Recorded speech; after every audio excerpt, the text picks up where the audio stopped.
Good morning and welcome to Live in a Greenhouse on YouTube. If you're new here, this channel is about my journey to design, build, and then live in the first greenhouse enclosed tiny home in the United States. We're now at the end of September into early October, which is a year since my permit was approved and 10 months from the start of excavation. Last time, the focus was on getting the house habitable and bringing in a bedroom set that Matt had gifted to me. Now it's time to move in my furniture and focus on wrapping up the greenhouse and start a punch list of tasks to pass the final inspection. The days are still sunny and warm, but not as hot as summer. The greenhouse ridge vents are still open full time, and it's pleasant in the greenhouse during the day. The overnight temperature is cooler, and overnight I close the greenhouse doors and leave all the house doors and windows open. There's been a rather fat mouse coming in at night, making it a higher priority to close the gap under the west doors to seal up the last bit of the greenhouse perimeter. So stay tuned, as once again there's a flurry of activity all around the site.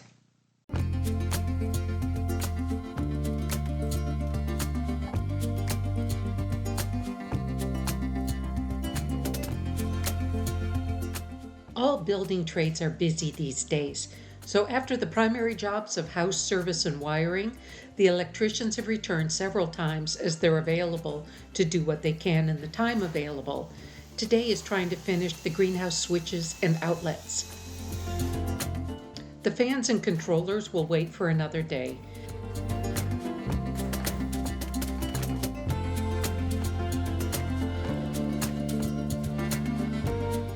There are 2 smart outlets at the 9-foot purlin for the rope lights around the perimeter and down low for the air-to-ground fan controls and irrigation timers.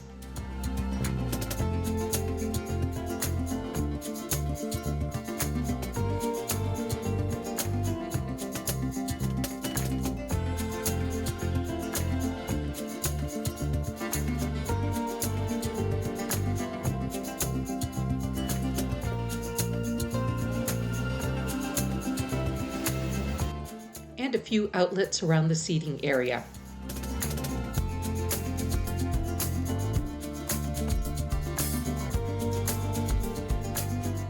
I downsized quite a bit on the sale of my last house, so I've been able to move all of the smaller boxes, and now it's time for the movers to clear the big stuff from my storage unit, like furniture, much of which is no longer needed.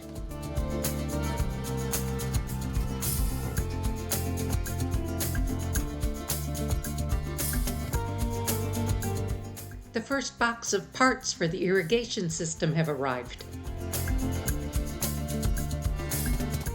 as well as a small visitor. By the next day, I'd done a first pass at organizing boxes and furniture, so there was room to have visitors and sit in the greenhouse.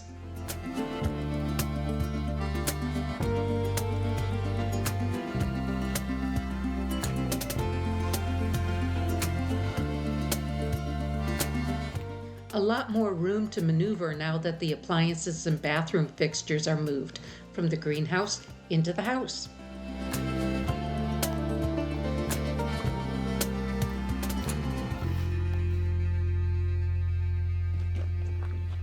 Another moment I've been waiting a long time for: installation of the backsplash from a slab I selected 15 months ago.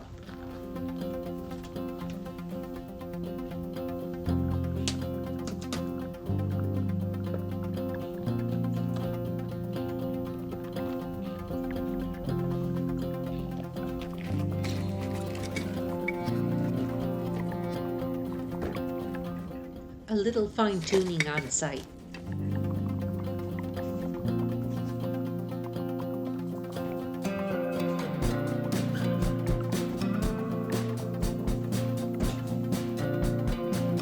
Trying not to scratch the steel counters or the cabinets.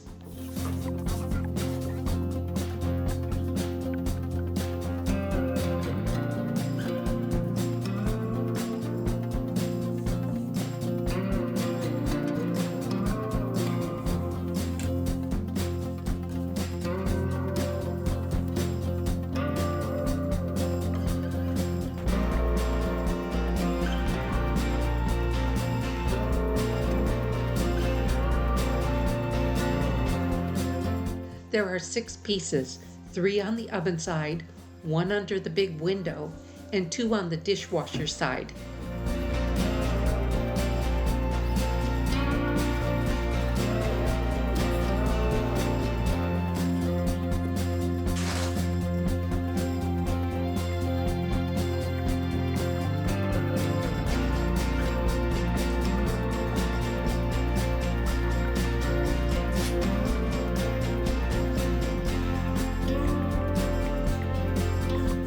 They did a great job matching the grout to the stone color.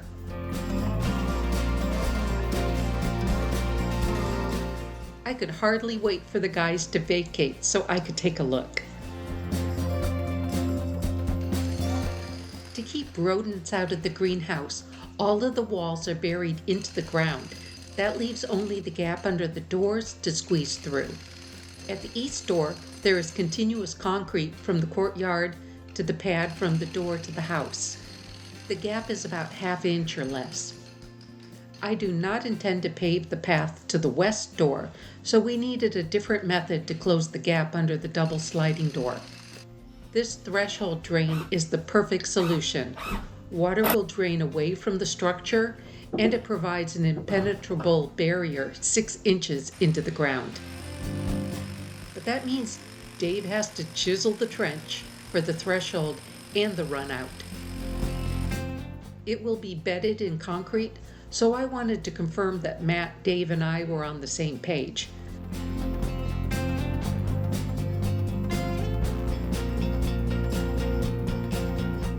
Meanwhile, Mike works on a fence on the top of the retaining wall. This is required by code, so must be done before the final inspection. I like how simple it is, just the essentials.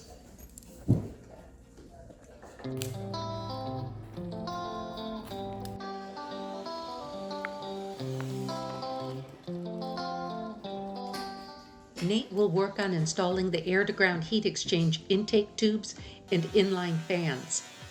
The idea is to draw hot air down from gutter height through tubes underground where it will be cooled and dehumidified, and then exhaust the cooler air back into the greenhouse. We've already seen a 12-degree difference between the intake and exhaust sides.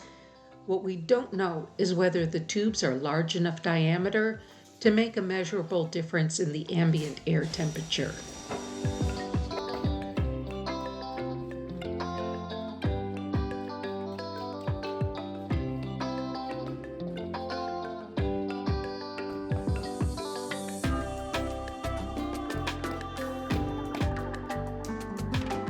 The final gap under the door is about 1/4 inch or less.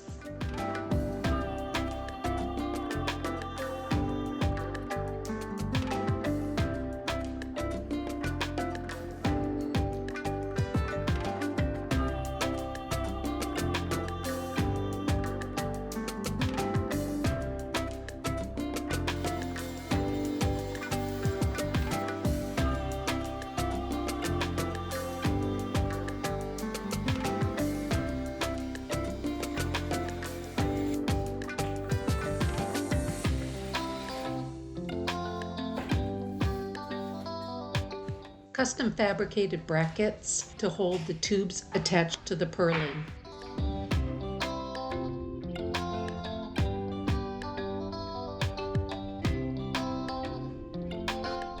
This intake at the east end of the pool will exhaust at the far end near the food garden. Nate attached the fan controls to the tube and can now be plugged into power on the greenhouse. And there you have it.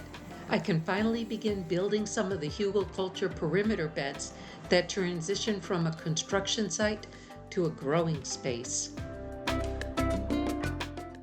Thank you for watching. Please like, subscribe, and share with your friends, and come back next time when we build the ponds.